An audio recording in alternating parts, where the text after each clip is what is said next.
I've said from the beginning of this campaign that I fully support a single-payer system like Medicare for all. But I'm an implementation person and I know what it takes to make a massive transition in our healthcare system. I was deeply involved in California's Medicaid expansion, where nearly 3.7 million newly eligible people have been added to the program, far more than in any other state. I'm excited to bring what I learned from that experience to the national healthcare debate. I'm not going to spout off platitudes or take an all-or-nothing approach to score political points when it comes to how we talk about healthcare.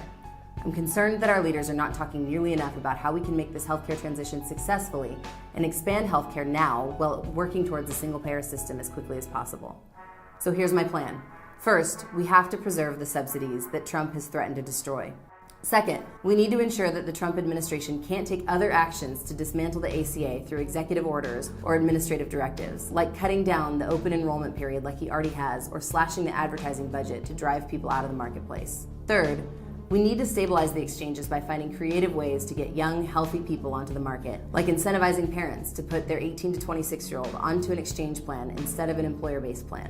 Now here's the really big one. We need to deal with the underlying costs of healthcare, which continue to rise even though the United States spends far more on healthcare than any other country in the world. Right now, we have reverse incentives in place that make insurance companies want to actually pay more for services to hike up their gross revenues and pass those costs on to consumers by raising premiums. Let's change this so that health insurance companies themselves are incentivized to drive down costs and change the way that care is delivered to be more efficient and based on medical necessity and outcomes. We also need to treat healthcare like any other regulated market. Consumers should be able to shop around for the best care, comparing safety and quality rankings, price, and the overall value of the healthcare they're looking for.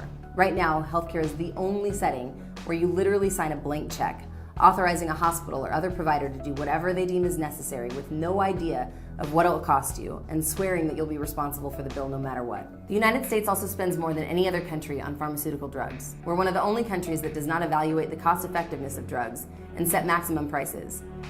We are one of the only 2 countries in the world that allow direct-to-consumer advertising of prescription pharmaceuticals. A study by the National Institute of Healthcare Management showed that the 50 most heavily marketed drugs to consumers made up almost 50% of the increase in prescription expenditures year over year. And though Big Pharma would like us to believe that prices are justified because of the high costs of drug development, there is no evidence of an association between research and development costs and prices. Like so much else, all of this is only possible if we fight the influence of big money in politics.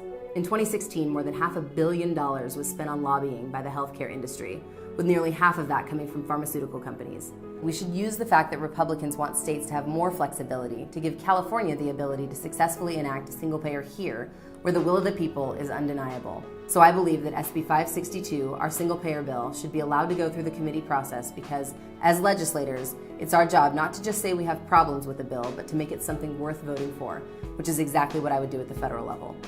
In this regard, I would be fully committed to working with California legislators to ensure they have the federal flexibility, resources, and supports needed to make this happen statewide, and then take the lessons learned and turn it into national policy. Finally, the next major area to focus on is preparing our system for 100% coverage of the U.S. population. That means addressing our looming shortage of doctors, nurses, and other healthcare professionals. The Association of American Medical Colleges projects a shortage of more than 100,000 doctors in the United States by 2030, and other studies suggest that there will be over 1 million registered nurse job openings by 2024 and nowhere near enough RNs to fill those positions. All of this isn't even accounting for the impact of a single-payer system where millions of people would, for the first time, be using healthcare as they should instead of avoiding it because they can't afford it. So you can see we have a massive problem looming if we don't take the necessary steps to prepare the huge workforce of healthcare professionals we'll need to meet the increased demand for care with a single-payer system. I know we can get to single-payer or Medicare for all. This is how it starts, and I'm committed to leading the way. I hope you'll join me. Thank you so much.